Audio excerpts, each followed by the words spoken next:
नमस्कार मित्रांनो.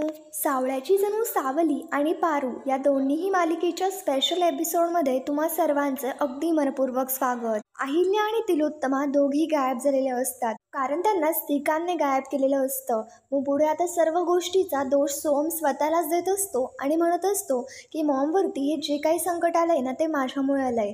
तर सोमच्या बाजूला बबलू तिथे असतो आणि मग तो सोमची समजूत घालत त्याला म्हणू लागतो की हे बघ सोम, तू अजिबात टेन्शन घेऊ नको. आदित्य दादा आणि सारंग दादा यातून नक्कीच काहीतरी मार्ग काढतील. आणि मग तेवढ्यात बबलूला आवाज येतो म्हणून तो तिकडनं निघून जातो. सोमच्या मोबाईलवरती कॉल येतो आणि कॉलवरती कियाराने व्हिडिओ कॉल केलेला असतो.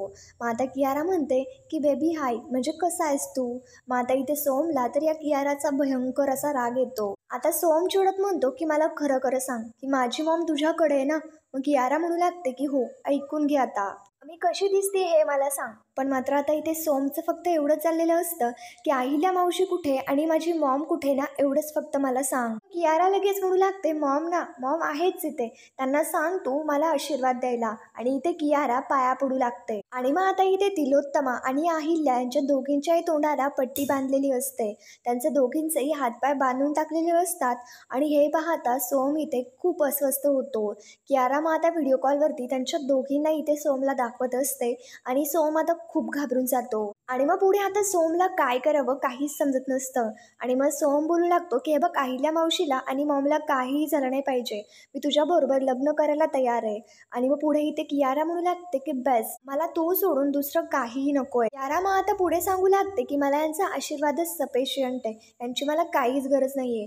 आता तू एक काम कर, आता तुमच्या घराबाहेर एक गाडी उभी असेल, त्या गाडीमध्ये गपचूप बसायचं आणि लगेच इकडे यायला निघायचं. आणि तिथे कोणाला काहीही कळू द्यायचं नाही. सोमच्या हाती तर दुसरा ऑप्शनच उरलेला नसतो. त्याला काय करावं काहीच समजत नसतं. तो पूर्ण गोंधळून गेलेला असतो. आणि मग सोम लगेच मागचा पुढचा कुठलाही विचार न करता लगेच त्या गाडीकडे येऊ लागतो. तिथे तर आता या श्रीकांतने सगळी आता लग्नाची तयारी करून ठेवलेली असते. श्रीकांत इथे कियाराला विचारतो काय तो येतोय ना. मग कियारा सांगते की हो येतोय. अहिल्या आणि तिलोत्तमा दोघी हा सगळा प्रकार पाहत असतात आणि दोघी भयंकर चिडून उठलेल्या असतात. आणि मग आता श्रीकांत म्हणू लागतो या साळकाय माळकाय म्हणजे अहिल्या आणि तिलोत्तमा यांच्या दोघींचंही नेमकं काय करायचं. आता ही स्वतःला अतिशयाने समजणारी किर्लोस्कर बाई, हिची आपल्याला काही गरज आहे का. आणि मग कियारा बोलते हिची तर अजिबात गरज नाहीये. मग आता ही श्रीकांत म्हणतो आपण हकलून देऊया तिला, पण आपल्याला आई पाहिजे तिलोत्तमा, कारण मुलाचं लग्न बिग्न जरा बघू दे ना तिला, तिलाही आपल्या मुलाचं लग्न बघताना जरा बरं वाटेल, तिला राहू दे इथेच. आणि ही कियारा तर नालायक शांतपणे फक्त हा प्रकार पाहत असते आणि श्रीकांतच्या होला हो करत असते. आणि श्रीकांत मग त्याच्या माणसांना सांगतो की यांच्या दोघींना त्याची जागा दाखव. आता मग त्याच्यानंतर घरातले सगळेच इथे खूप डिस्टर्ब झालेले असतात. आता इथे आदित्य आणि सारंग हे दोघी त्यांच्या दोघींना शोधायला लागलेले असतात.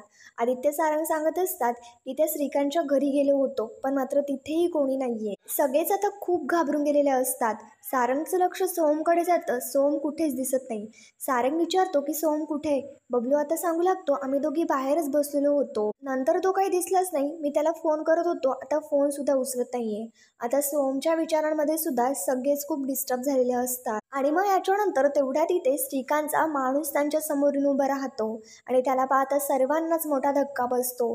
सारंग, आदित्य, घरातले सर्वच आश्चर्याने त्याच्याकडे पाहू लागतात आणि सर्वांना प्रश्न पडतो की नेमका हा इथे काय करतोय आणि याला आतमध्ये कोणी सोडलं. मग आता तो लगेच असंच सांगू लागतो की तुम्हा सर्वांसाठी ना एक आग्रहाचं आमंत्रण आहे. आणि मग लगेच आता कियारा आणि सोम यांच्या दोघांच्याही लग्नाची पत्रिका इथे तो दाखवतो. मेंदळे आणि ठाकूर अशी ती पत्रिका असते. पत्रिका पाहिल्यानंतर सर्वांनाच मोठा धक्का बसतो आणि प्रश्न पडतो की नेमकं हे सगळं काय चाललंय. सोम कियाराचं लग्न म्हटल्यानंतर सगळेच आता आश्चर्याने पाहू लागतात. आणि मग आता तो म्हणू लागतो की एवढंच नाही हो, तुमच्या सर्वांसाठी पत्र सुद्धा पाठवलंय, आता मी ते पत्र तुम्हाला वाचून दाखवतो. देवा ब्राह्मणाच्या साक्षीने माझी मुलगी कियारा ठाकूर आणि सोम मेंधळे यांच्या दोघांचंही मी श्रीकांत ठाकूर लग्न लावून देतोय आणि तुम्ही सर्वांनी आग्रहाने या विवाह सोहळ्यासाठी उपस्थित राहावं. आता हे जे काय असतं त्या सर्वांनाच मोठा धक्का बसलेला असतो. मुलाला आशीर्वाद देण्यासाठी त्याची आई तर तिथे उपस्थित आहे. अहिल्यादेवी किर्लोस्करचा माझा हिशोब जरा वेगळाच आहे आणि आजच्या या शुभ मुहूर्तावर सगळे हिशोब चुकते होणार. आता मग हे सर्व ऐकल्यानंतर तर आदित्य, चंद्रकांत यांना सर्वांनाच मोठा धक्का बसलेला असतो आणि आता हे जे काही तू बोलत असतो त्याच्यामुळे तो भयंकर चिडून उठतो. आता ही कामिनी लगेच तिचं सुरू करते आणि स्वतःशीच म्हणू लागते, बघा आता तरी मी वहिनीला म्हणत होते की कोणाच्या अध्यात पडू नका. आता एवढं मोठं साम्राज्य मी एकटीने कसं काय सांभाळायचं. म्हणजे इथे अहिल्याचं हे सगळं होतंय याच्याशी कामिनीला काहीही घेणं देणं नसतं. उलट तिचा फायदाच असतो आणि तिला काहीच फरक पडलेला नसतो. आणि मग तो पुढे सांगतो की हे सगळं विश्वंभर ठाकूरांनी लिहिलंय. मग याच्यामुळे तुमच्या सर्वांसाठी आग्रहाचं निमंत्रण आहे, सगळेच या. आणि मग लगेच आता ते तिकडनं निघून जातात. आदित्य म्हणू लागतो की शेवटी या विश्वंभर ठाकूरला जे हवं होतं ना तेच त्याने केलं. अहिल्याने त्याचा अपमान केला होता ना त्या गोष्टीचा सूड हा घेणारच. सारंगचे बाबा आता पुढे बोलू लागतात की त्या माणसाचा काहीच नेम नाहीये, तो कुठल्याही थराला जाऊ शकतो. आणि पुढे त्या पत्रिकामध्ये सुद्धा असं असतं की त्याचं स्थळ नेमकं काय ते मेन्शन केलेलं नसतं, पण मात्र फक्त टाइम दिलेला असतो की 12:30. आता मग सारंग लगेच म्हणतो 12:30चा मुहूर्त आहे, म्हणजेच की 12:30च्या आत आपल्याला तिथे पोहोचावं लागेल. आणि मग याच्यानंतर सारंग आणि आदित्य दोघेही घाबरतात आणि लगेच इथे ते पाहण्यासाठी तिकडनं निघून जातात. पारू आणि सावली दोघी खूप घाबरून गेलेल्या असतात आणि नेमकं आता त्यांना सुद्धा काय करावं काहीही समजत नसतं. तेवढ्यात लगेच आता सोम इथे कियाराकडे आलेला असतो. सोमला तिथे आलेलं पाहता विश्वंभर ठाकूर म्हणू लागतो, अरे वा, आले जावई बापू. पण सोम तर शांतच असतो कारण त्याला अहिल्या आणि तिलोत्तमा तिथे कुठेच दिसत नसतात. आता मग इथे कियारा म्हणू लागते, मला माहिती होतं की हा येणार आहे म्हणून. मग विश्वंभर म्हणू लागतो, अगं तू सांगावाच असा धाडला होता ना की हा गडी नकार देऊ शकणार नाही. सोम विचारत असतो की माझी मॉम कुठे आहे. मग विश्वंभर लगेच म्हणू लागतो की अरे बापरे, इसके आवाज में तो दम है. आणि मग आता हे नाटकं दोघंही खूप नाटकं करत असतात. विश्वंभर ठाकूर याचा जावई मला असाच दमदार पाहिजे होता, मी आला बघ जावई मला, आता तू माझा जावई शोभतोस. मग सोम खूप चिडलेला असतो आणि ओढत त्यांना विचारतो, तुम्हाला काही कळत नसेल ना तर परत एकदा मी तुम्हाला विचारतो की माझी मॉम आणि अहिल्या मावशी कुठे आहे. विश्वंभर म्हणू लागतो, तुझी आई ना जिवंत आहे, नशीब तिचं आणि तुझं सुद्धा अजून तरी जिवंत आहे. मग तू पटकन जर लग्नाला बसलास ना तुझी मावशी अहिल्या देवी आणि आई त्या दोघींचीही सुटका होईल, नाहीतर हा विश्वंभर ठाकूर त्यांची जगातून कायमची सुटका करेल. हे ऐकल्यानंतर तर सोम सुद्धा घाबरून गेलेला असतो आणि मग याच्यानंतर कियाराशी लग्न करायचं लगेच तयार होतो. विश्वंभर सोमला ब्लॅकमेल करून बरोबर त्याला लग्नाला उभा करत असतो. त्याच्यानंतर इकडे सावली आणि पारू दोघी या सिच्युएशनमधनं कसं बाहेर पडायचं याचा मार्ग शोधत असतात आणि दोघी खूप गोंधळून गेलेल्या असतात. पारू म्हणत असते की सावली आपलं काही चुकतंय का, आपल्याला ना वेगळा विचार करायला पाहिजे. सावलीला तर काय कळत नाही. सावली विचारते, तुला नक्की काय म्हणायचंय. पारू सांगू लागते की आदित्य सरांनी सांगितल्याप्रमाणे त्या विश्वंभर ठाकूरच्या तर घरामध्ये काही सापडलं नाही. म्हणजे बघ, एखाद्या माणसाला जेव्हा चोरी करायची असते तेव्हा तो माणूस माल आपल्या घरात नाही ठेवत. मग सावली पुढे बोलते, तू बोलतीयस ना ते बरोबर आहे, त्याला याची खात्री असते की सर्वात आधी शोधाशोध ही त्याच्याच घरात होईल, म्हणून तो माल आपल्या एखाद्या विश्वासू माणसाकडे ठेवतो. पण त्या विश्वंभर ठाकूरचा नेमकं कोण विश्वासू माणूस असेल की जो हे सगळं काम करू शकतो. पुढे मग आता सावली आणि पारू यांच्या दोघींनाही मोठा प्रश्न पडलेला असतो. आता मग सावली जरा बारकाईने विचार करते आणि तिच्या लक्षात येतं की विश्वासू माणूस म्हणजे बटूक, तोच आता हे सगळं करू शकतो आणि त्याच्या घरी किंवा विश्वंभर ठाकूर त्याच्या कुठल्या एखाद्या ठिकाणी नक्कीच जाऊ शकतो. मग आता इथे सावलीचं हे सर्व बोलणं पारूला सुद्धा पटतं. म्हणजे बघ सावली, पारू आता सांगू लागते की त्या दिवशी बटूकने माझा अपमान केला, आता पत्रिका सुद्धा तोच घेऊन आला आणि मला आता या गोष्टीची खात्रीच आहे की त्या बटूकचा या सगळ्याशी नक्कीच काहीतरी संबंध आहे. आणि मग सावलीला सुद्धा कळलेलं असतं की हे सगळं खरं आहे म्हणून. इकडे दुसरीकडे आदित्य सारंग त्यांच्या पद्धतीने आता तिलोत्तमा आणि अहिल्या यांच्या दोघींची शोधाशोध घेत असतात. पण मात्र विचारपूस करण्यादरम्यान त्यांना कळतं की त्यांच्या हाती काहीच लागलेलं नाहीये आणि त्या दोघी कुठे आहेत हे त्यांना अजूनही समजलेलं नाहीये. मग त्या दोघी स्त्रिकांच्या ज्या आता कन्स्ट्रक्शन साईट आहेत किंवा जागा आहेत त्या ठिकाणी जाऊन चौकशी करत असतात. ते सारंग तर शोधाशोध करतच असतो. इकडे दुसरीकडे पारू, सावली हे सगळे इथे बटूकच्या घरी आलेले असतात. बटूकची बायको आणि लहान मुलगा तिथेच असतो आणि मग बायको लगेच म्हणू लागते की काय इथे अशा अचानक कोणाच्याही घरामध्ये कसे काय तुम्ही शिरू शकता. मग इथे पारू बटूकच्या बायकोला बरोबर आपल्या घोळामध्ये घेते, जुनी काहीतरी ओळख सांगते आणि मग त्याच्यानंतर तिला बरोबर पटवून देते की ते त्यांचे पाहुणे आहेत म्हणून. मग आता याच्यानंतर सावली आणि सगळेच पॉईंटवरती येतात. मग सावली म्हणू लागते की आम्हाला तुमची एक हेल्प हवी होती. बटूकची बायको विचारत असते, काय हेल्प हवी आहे. तुम्हाला माहिती असेल ना, की बटूक दादा नेमकं काय काम करतात? तर मग ती लगेच आता शांत झालेली असते. तिच्या मुलाला आजारात असते, गोंजारत असते, पण मात्र ती आता काहीही बोलत नाही.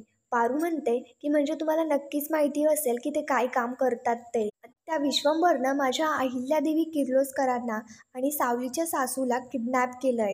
तो श्रीकांत काहीही करू शकतो आणि त्यांचा जीव वाचवायचा आहे. या सगळ्यामध्ये आम्हाला तुमची मदत पाहिजे.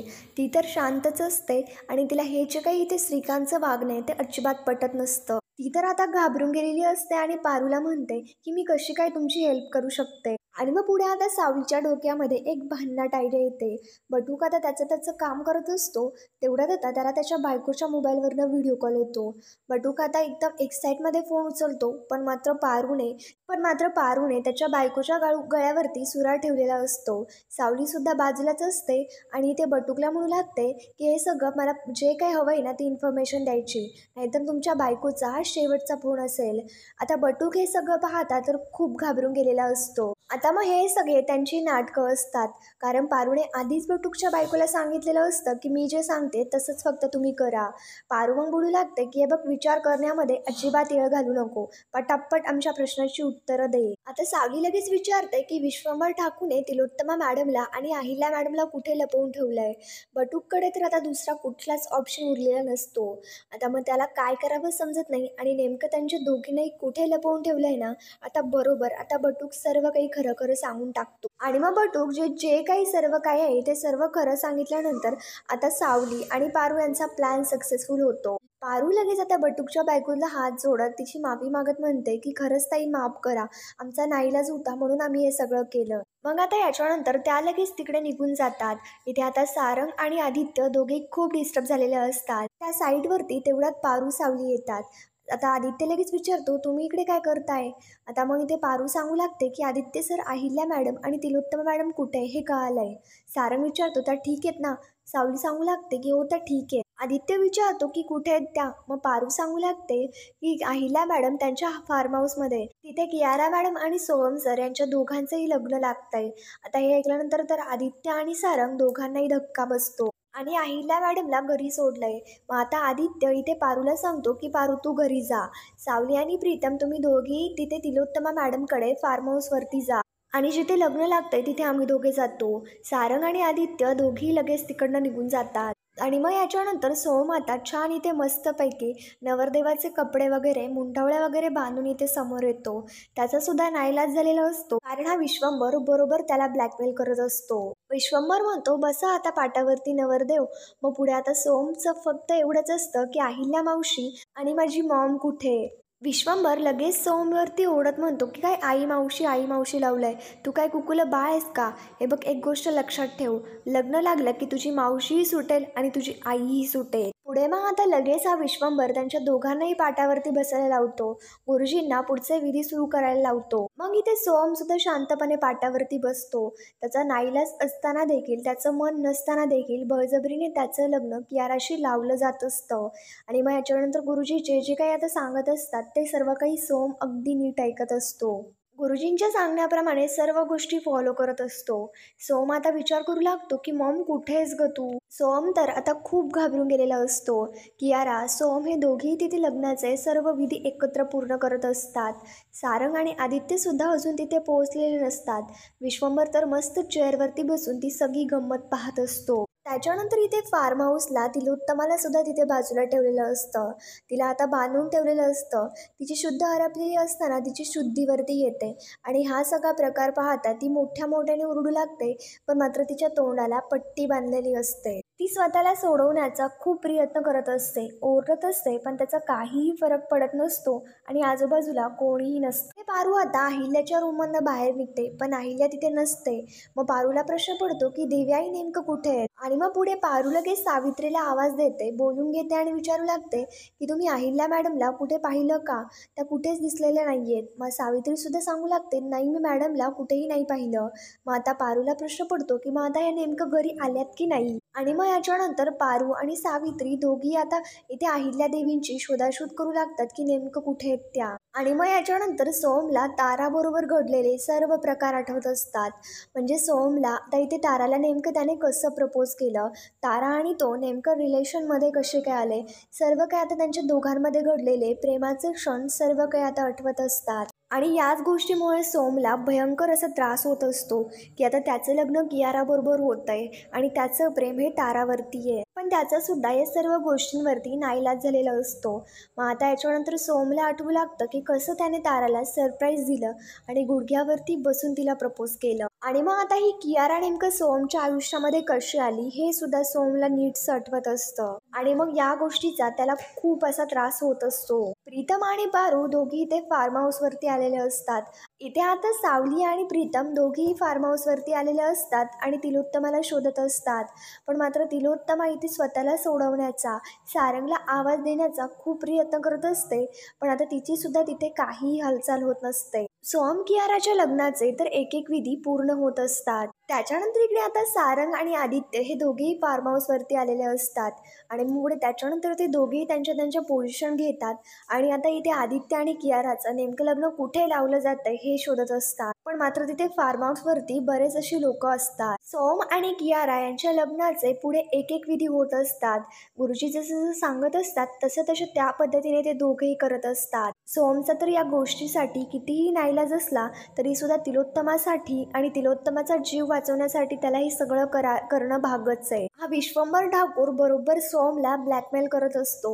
याच्यानंतर इकडे आता पारू आणि सावित्री दोघी येतात. पण मात्र त्यांना अहिल्या कुठेही सापडत नाही. त्या दोघी भयंकर घाबरलेल्या असतात. पारूला आता पुढे काय करावं ते देखील समजत नसतं. आणि मग याच्यानंतर तिला आता बटूकचं बोलणं आठवतं की अहिल्यादेवींचा काहीच उपयोग नाहीये म्हणून त्यांना घरी सोडलं आणि तिलोत्तमा मेहेंदळे यांना कन्स्ट्रक्शन साईटवरती. प्लीज माझ्या बायकोला काही करू नका, मी जे सर्व सत्य आहे ना हे तुम्हाला सर्व काही सांगितलं. मग आता इथे पारूला प्रश्न पडतो की यांनी अहिल्यादेवीला तर घरी सोडलं होतं, मग आता त्या घरी कशा का नाही आहेत. पण मात्र बोलता बोलता बटूक एक शब्द बोलून गेलेला असतो की त्यांचं काहीही काम नाहीये. पारू म्हणते की याचा अर्थ तो बटूक खोटं बोलला, देवी आईला त्यांनी सोडलेलंच नाहीये. आणि मग पारू सावित्रीला सांगते की मी तुम्हाला समजा नंतर सांगते, हे सगळं आदित्य सरांना कळायला पाहिजे.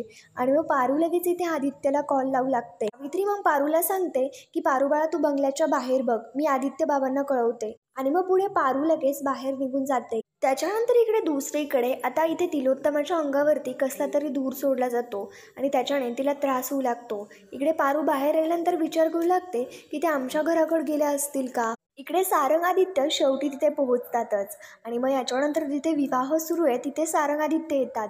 आदित्य विचारतो माझी आई कुठे आहे. श्रीकांत सांगू लागतो आलात ना तुम्ही, मला वाटतंय की एव्हाना आई आता गेलीच असेल. इकडे दुसरीकडे तिथे पारू, सावली आणि सगळेच तिथे पोहोचलेले असतात. हे सगळं पाहता विश्वंभर म्हणतो की आता मात्र माझ्या मुलीचं लग्न धूमधडाक्यात होणार. कियारा सुद्धा तिथेच असते आणि सोहम सुद्धा तिथेच असतो. आदित्य विश्वंभरती ओढत म्हणतो की माझी आई कुठे आहे ना, मला लवकरात लवकर सांग, नाहीतर मी तुझा जीव घेईल. पण मात्र तेवढ्यात आता तिथे लगेच तिलोत्तमा आणि अहिल्या या दोघी येतात. आणि मग हे पाहता लगेच अहिल्या सांगू लागते की आदित्य मी ठीक आहे. पण मात्र तिलोत्तमा आणि अहिल्याला असं आलेलं पाहता विश्वंभर आणि कियारा यांना मोठा धक्काच बसतो. ते आश्चर्याने आता त्यांच्याकडे बघत असतात. त्याच्यानंतर मग आता हे झालं नेमकं कसं. पारू आता इथे अहिल्याला शोधण्यासाठी बाहेर आलेली असते. पण मात्र तेवढ्यात आता टाकीच्या नळीतून काहीतरी जांभळ्या रंगाचं पाणी येत असतं. आता हे पाहता पारूला नेमका प्रश्न पडतो की पाणी नेमकं कुठून येत आहे. आणि पारू लगेच इथे पाणी पाहण्यासाठी इथे टाकीच्या वरती येते. सावकाशपणे आता इथे घरावरती चढते आणि टाकीच्या जवळ येते आणि टाकी उघडून पाहते तर त्याच्यामध्ये अहिल्या असते. आणि लगेच आता इथे पारू अहिल्याचा जीव वाचवते आणि अशा पद्धतीने अहिल्या इथे यांच्या समोर आली. अहिल्या लगेच म्हणू लागते की विश्वंभर ठाकूर संपलाय बघ तुझा खेळ. आणि मग पुढे लगेच तिथे पोलीस सुद्धा येऊन हजर राहतात. सोहम लगेच कियाराला म्हणतो हे लग्न नाही होऊ शकत, आता तर तुला तुझ्या डॅडींसोबत जावं लागेल. खरंच आय एम सो सॉरी. इथे कियारा आणि विश्वंभर ठाकूर दोघी शांतपणे हा सगळा प्रकार पाहत असतात आणि त्यांना मोठा धक्काच बसतो. आणि मग आता विश्वंभर आणि कियारा यांच्या दोघांचाही खेळ तिथेच खलास होतो. मग याच्यानंतर पारू आणि सावली घरी आल्यानंतर एकमेकींशी बोलत असतात. सावली पारूला म्हणते की आपण दोघी एकत्र आलो म्हणून आपण आपल्या कुटुंबाला वाचवू शकलो. मग पारू म्हणू लागते, सावली ह्योच तरी ना आपल्या मैत्रीचा अंत. जेव्हा जेव्हा आपण एकत्र येऊ ना तेव्हा तेव्हा प्रत्येक संकटाला आपण तोंड देऊ शकतो. सावली, अगं कधी कधी आपल्याला असं वाटत असतं की काही गोष्टी आपण आपल्या मनातच दामून ठेवल्या ना तर त्या गोष्टी आणखीनच सोप्या होत्या. तू तुझ्या हक्काच्या माणसाकडे म्हणजेच की सारंगकडे तुझ्या मनातल्या गोष्टी एकदा बोलून तर बघ. नक्कीच खात्री आहे मला की यातून मार्ग सुचेल. ते तुला समजून घेतील. मग आता इथे सावली म्हणू लागते, माझी हिंमत नाही होत ग, पण मात्र मी नक्कीच प्रयत्न करेन. आणि जर मला काही लागलं तर माझी मैत्रीण आहेच की मला सल्ला द्यायला. बरं मी निघते आता, सगळेच वाट बघत असतील. इथे मोनिकाच्या बाबतीत सावलीला एक गोष्ट लक्षात आलेली असते आणि तीच सावली पारूला सांगू लागते की जेव्हा मी मोनिकाच्या रूममध्ये पाणी देण्यासाठी गेले होते तेव्हा ती कोणाबरोबर तरी फोनवरती बोलत होती. तिला विचारलं मी तर ती सांगितलं की आईबरोबर बोलत होते. पण मात्र प्रीतम दादाकडनं मला अशी गोष्ट कळली की तिला कोणीच नाही आहे. मग आता बघ तू या गोष्टीचा अर्थ काय आणि तुला काय करायचं आहे. मग पारूला सुद्धा मोठा धक्काच बसतो आणि तिला सुद्धा इथे ही मोनिका नाटकं करते ही गोष्ट कळालेली असते. पारू मग सावलीचे आभार मानत म्हणू लागते की खरंच तू खूप मोठी इन्फॉर्मेशन दिली. जर हे खरं असेल ना तर खूप मोठं काहीतरी हाती लागेल. मग आता मित्रांनो, नेमकं पुढील भागामध्ये काय होणार हे आपल्याला पुढच्या दिवशी कळणारच आहे. मग त्याच्यासाठी आमच्या चॅनलला सबस्क्राईब करा. थँक्यू.